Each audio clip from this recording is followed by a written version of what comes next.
ज्ञानाग्नि दग्धमोहं विजितरिपुदरं दीप्तपौरुषजुष्टं सन्मार्गदर्शनार्थं करिहतजनुषां सत्संगं कल्पयन्तं वैराग्ययोगसिद्धं चलितमुनिमतं विश्ववन्द्यं महन्तं वन्देऽनुकूलचन्द्रं भुवनभयहरं मोक्षदं चेष्टदेवम् परम दयाल परमाराध्य इष्टदेव जीवन वल्लभ श्री श्री ठाकुर परमाराध्य जगत जननी विश्व कल्याणमयी श्री श्री बड़मा परम पूज्य पाद श्री श्री बरदा परम पूज्य पाद श्री श्री आचार्य देव सभी आतुल चरणे मोर शतकोटी विनम्र प्रणति निवेदन करुछि। विशेष सत्संग सम्माननीय परिचारक महोदय सत्संग उपस्थित सत्संग सम्माननीय कर्मीवृंद इष्टप्राण भाई और माँ माने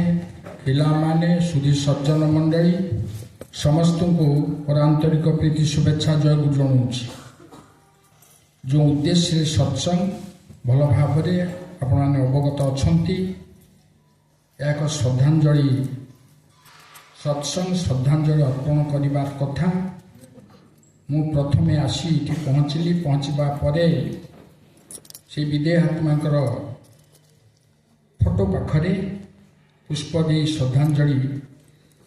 ज्ञापन कली यही सकाशे जे चली जाती तांकर बयस आम ठारू कम बा बेसी विशेष किसी भाविबा नहीं। जो दिन अभिमन्यु चलीगले तांकर शव संस्कार करा होची पिता तांकर अर्जुन मुखाग्नि देवे आचार्य द्रोण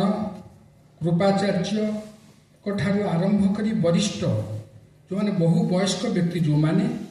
सेमाने समस्ते आसिक प्रणाम कले अभिमन्युकर से सबाधार जे चली जाती से अमर आत्मा से उद्देश्य रे आमे प्रणाम करिबार कथा श्रद्धांजलि ज्ञापन करिबार कथा शास्त्र अच्छी महर्षि मनु लिखिचंती आयुर्वित्तंच कर्मंच विद्या निधने मे बच पंचैतान्यपि सूर्यन्ते गर्भस्थ शैव देहिन आयु वित्त कर्म विद्या और निधन यहीटा जो बड़े जीव जो मातृगर्भे स्थान पाए से स्थिरीकृत होता है तार केते आयुष हम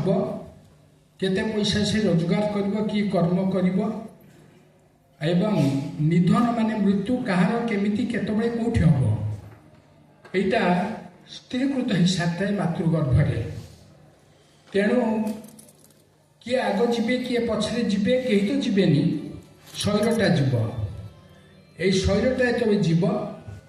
সেথিপে আমার অসল কথা হচ্ছে শরীরটা যেতে দিন পর্যন্ত আমার অছি আমি কর্ম করিবা এবং সে কর্মটা হচ্ছে ইষ্টকর্ম কর্ম কোণ মনুষ্য জানি কর্মটা হচ্ছে ইষ্টকর্ম তেণু এই যে দীপা চালি যাইছি মনি ভাই এবং দীপা উভয় যেতবে পুরীরে পড়ুলে মোর সেবেঠা भी তাଙ୍କ সহিত মোর টিকে সম্পর্ক ଅଛି एवं असमय आम सान हेले बयस से चली जाइछंती से विदेहात्मार सदगति निमित्त मु प्रार्थना करुच्ची प्रणाम करुच्ची एवं यही प्रकार सत्संग यही प्रकार श्रद्धांजलि सभा आमको चेतई दिए स्मरण कर दिए जीवन केते संक्षिप्त एवं से संक्षिप्त समय को आम किपरि यूटिलाइज करवा यहाँ आमको चेतई दिए तेणु विशेष कथा कही मो वक्तव्य ये रखुच्छी समस्ते टी श्रद्धांजलि अर्पण करेंगे आम आसु श्रद्धांजलि अर्पण करुँ विदेहात्मा मु श्रद्धांजलि केवल अर्पण करनी जहाँ ठाकुर कहते इह काले करी जा तुई उन्नति बा अवनति यार फल कर स्थिर परलोके तोर गति तो आम जहाँ करे आम गति से हम आम प्रार्थना करिबार कथा प्रार्थना करुचे आमर एटा उचित कर्तव्य आम कले। जय गुरु समस्त जय गुरु।